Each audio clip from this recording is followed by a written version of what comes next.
Hello student. एक बार फिर आप सबका स्वागत है इस क्लास में। आज की क्लास में आपको हम पढ़ाने वाले हैं क्लास 4 का आवर एनवायरनमेंट, जिसका चैप्टर 5 चल रहा है फ्रॉम फील्ड्स टू मार्केट, मतलब खेतों से लेकर के बाजार तक।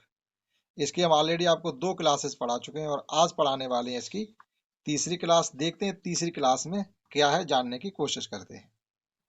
पढ़ते हैं इस चैप्टर की तीसरी क्लास, और तीसरी क्लास के साथ ही ये चैप्टर हो जाएगा कम्प्लीटली फिनिश। बचेगी आपके लिए एक्सरसाइज, उसको कराते हैं अगले क्लास में। तो इसकी जो चैप्टर का नाम है वही यहाँ पर एक हेडिंग दी गई है, फ्रॉम फील्ड टू मार्केट, यानी खेत से लेकर के बाजार तक।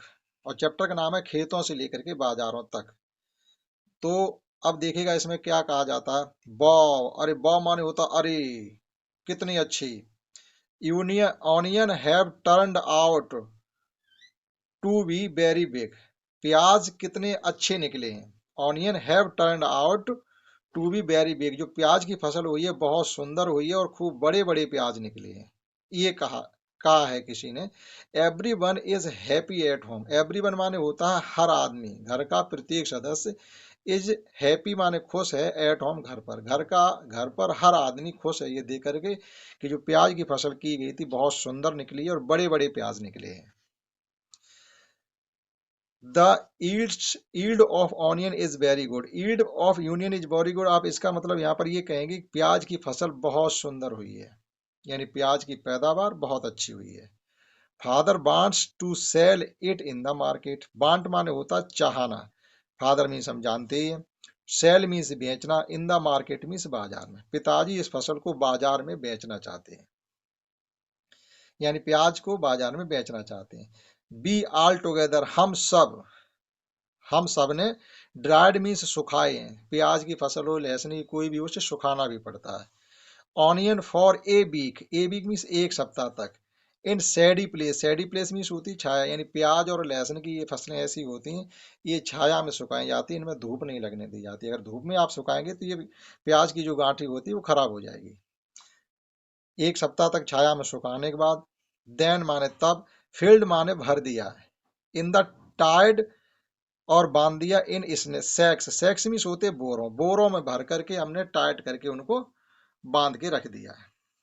ये हम सब लोग समझ ही रहे होंगे। Now father will take them in the tractor to sell in market. अब हम लोग बाजार में जब किसी चीज को बेचने जाते हैं तो ज्यादातर ट्रैक्टर में भर के ले जाते हैं। तो वहां ये भी प्रेरणा ही कह रही है कि नाउ फादर, अब पिताजी, विल टेक देम, इन्हें ले जाएंगे, इन द ट्रैक्टर में भरकर, to sell in the market, बाजार में बेचने के लिए। अब पिताजी इन प्याज के बोरों को ट्रैक्टर में भर करके बाजार बेचने ले जाएंगे। आगे है, while everyone was having tea after settling the household work। settling the household work का मतलब होता है घर के सभी काम करने के बाद। आफ्टर मीन्स बाद में। while माने जब, एवरीवन मीन्स प्रत्येक, was having tea जब घर के सभी काम सब सेटल हो गए, सब काम हो गए, तो सब लोग बैठ करके चाय पी रहे थे। देन द हॉर्न, हॉर्न हम लोग जानते हैं सीटी, सीटी बजाते हैं मोटरसाइकिल या ट्रैक्टर की। हॉर्न ऑफ ट्रैक्टर बाज हेड, तभी ट्रैक्टर का हॉर्न सुनाई दिया। कहने मतलब है उनका प्याज ट्रैक्टर में भरा जाएगा, इसके लिए ट्रैक्टर आ गया है। Father with the help of people of colony, पिताजी ने अपने कॉलोनी यानी अपने परिवार के या पास पड़ोस के लोगों की मदद से, कैरीड ले गए, the sacks of onion in the tractor to the market. Market उन प्याज के बोरों में ट्रैक्टर में भर करके बाजार ले गए। while going to the school, जब मैं स्कूल जाऊंगी या स्कूल जाते वक्त। छोटू एंड आई, और मैं, टेक टिफिन फॉर फादर, पिताजी के लिए खाना ले जाएंगे। And hand it over to him in the market, और बाजार में उनको हम ये टिफिन पकड़ा देंगे या हैंड ओवर कर देंगे, उनको दे देंगे, क्योंकि वो पहले ही प्याज बेचने के लिए बाजार चले गए हैं। अब हम लोग जब स्कूल जाएंगे तो उनके लिए टिफिन लेते जाएंगे। मार्केट फॉल्स, फॉल्स मीन्स होता है गिरना, लेकिन यहाँ कहेंगे पढ़ना। बाजार falls the way our school, बाजार हमारे स्कूल के रास्ते में ही पड़ता है, यानी पहले बाजार पड़ेगा उसके बाद स्कूल पढ़ेगा, तो उस बाजार में हम अपने पिताजी को टिफिन देते हुए निकल जाएंगे।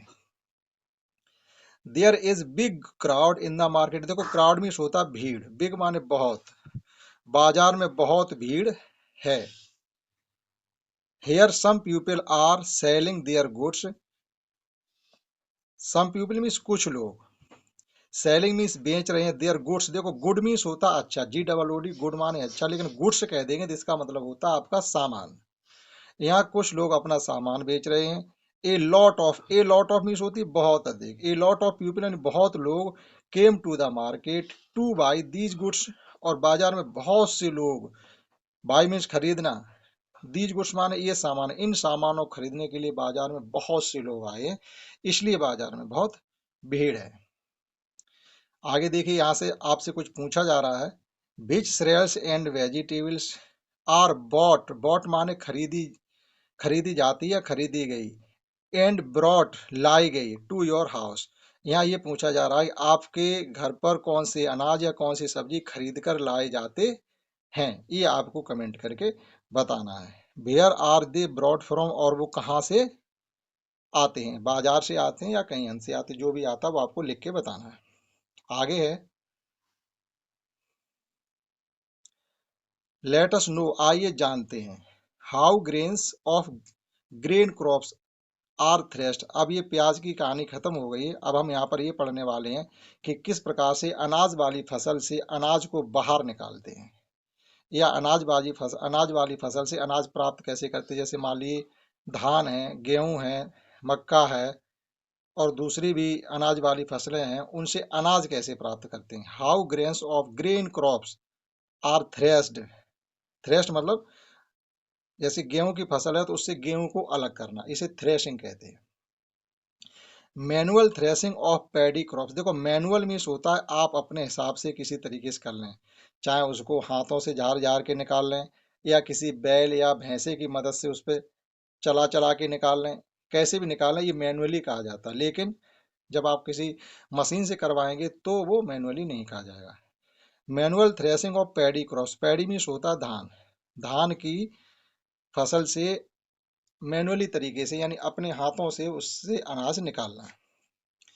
When the paddy crops get ready, जब धान की फसल तैयार हो जाती है, it cut and dried in the sun, यानी जब पक पक जाती है तो उसे काट लिया जाता है और सूरज में सूखने के लिए डाल दिया, यानी खेत में ही हम सूखने डाल देते हैं। जब सूख जाती है, आफ्टर दस, उसके बाद, दीज आर हैंड बीटन, इन्हें हाथ से कूट कूट करके, हाथ से पीट पीट कर, अगेंस्ट ए वुडन प्लैंक, किसी लकड़ी के तख्ते पर हम उनको हाथ से पकड़ पकड़ के मारते हैं, टू सेपरेट, अलग करने के लिए, पैडी क्रॉप यानी धान को। अगेंस्ट मतलब किसी, जैसे लकड़ी नहीं डाल लेते, कोई तख्ता बिछा लिया और उसमें हम धान के मुट्ठा पकड़ पकड़ के कूटते रहते, जैसे यहाँ पर आपको एक डायग्राम भी दिखाया गया। इस चित्र में देख करके आप ये समझ सकते हैं मैनुअली तरीके से किस प्रकार से किसी फसल से हम अनाज को अलग करते हैं। आगे है, नाउ ए डेज मीन्स, आजकल, this work is also done with the help of machine, लेकिन आजकल ये काम अधिकतर मशीनों से किया जाने लगा है, अब हम हाथों से बहुत कम करते हैं। आगे देखते हैं इसमें क्या है, नो दिस टू, इसे भी जानो। देखो क्या है इसमें, इन इंडिया में, इस भारत में, onion are sown in both season, both rabi और खरीफ। देखो दो प्रकार की फसलें अपने यहाँ बोई जाती है, रबी की बोई जाती हैं या खरीफ की बोई जाती है। रबी की फसलें जाड़ों में बोई जाती हैं और खरीफ की फसलें गर्मियों में, बरसात में बोई जाती हैं। तो ऑनियन यानी प्याज की एक ऐसी फसल है आप दोनों सीजन पे बो सकते हैं, वही कहा जा रहा है। Onion are sown in both rabi यानी नवंबर से मार्च तक, और खरीफ अगस्त से अक्टूबर तक, दोनों सीजन में बोई जाती है। मैनी न्यूट्रिएंट्स, और प्याज के अंदर बहुत से न्यूट्रिएंट यानी पोषक तत्व होते हैं, जैसे फास्फोरस है, विटामिन सी है, are found in the onion. प्याज में फास्फोरस और विटामिन सी जैसी चीजें पाई जाती है। फास्फोरस की वजह से अगर आप प्याज खा लेते हैं तो आपके मुंह में महक आने लगती है, वो फास्फोरस ही होता है। यहाँ देखो इंस्ट्रक्शन ये दिखाए गए हैं कि आपको ये वीडियो क्लिप वगैरह दिखा करके थ्रेशिंग की और किस प्रकार से अनाजों से हम अनाज वाली फसलों से अनाज को अलग करते हैं, तो वो भी आपको देखने के लिए मिल जाएगी। थोड़ा इसमें और बचा हुआ उसे भी देखते हैं। व्हीट थ्रेशिंग बाई मशीन, देखो गेहूं को मशीन से अलग करना। यानी गेहूं की कुटाई मशीन के द्वारा करना। When the wheat plant turned into golden color, जब गेहूं की फसल पक करके गोल्डन कलर सुनहरे रंग की हो जाती, जब हम लोगों के खेतों में गेहूं होते हैं पक जाते हैं तो कैसा हो जाता है उनका कलर, सुनहरा कलर हो जाता है, या दूसरी कोई किस्म का गेहूं है तो सफेद हो जाता है, तब पकने पर पता चलता है पक गया। दे शुड बी हार्वेस्टेड, उनको काट लिया जाता। हार्वेस्ट मीन्स होता है पकी फसल को काटना। आफ्टर कटिंग बीट क्रॉप, जब हम गेहूं की फसल को काट लेते हैं, the separation of grain stalk is done by the thresher machine, और जो बंडल होते हैं उनको हम मशीन में डाल करके उनसे अनाज अलग कर लेते हैं। Wheat and its draw are separated by this, इसके द्वारा जो इसमें भूसा होता है, स्ट्रॉ माने भूसा, और व्हीट मीन्स गेहूं, सेपरेटेड मीन्स अलग अलग हो जाते हैं, बाय दिस इस मशीन से उससे भूसा और गेहूं दोनों चीजें अलग अलग हो जाती हैं। तो गेहूं की थ्रेसिंग इस प्रकार से होती है। हम सब लोग जानते हैं, जो गांव के रहने वाले बच्चे हैं वो सब जानते हैं गेहूं की किस प्रकार से थ्रेसिंग की जाती है। आगे लिखा हुआ फाइंड आउट फ्रॉम फार्मर्स, किसी आप किसान से पता करें, how the grains were separated from wheat crop, कि गेहूं की फसल से गेहूं के अनाज को कैसे अलग किया जाता है। When there were no thresher machines, जब थ्रेसर मशीन नहीं थे तब वह गेहूं की फसल से गेहूं को कैसे अलग करते थे। आप ये जानकारी किसी किसान से ले सकते हैं। तो इस चैप्टर को हमने इस प्रकार से आपको कंप्लीटली पढ़ाने की कोशिश की है। आशा करता हूँ आपको समझ में आया होगा।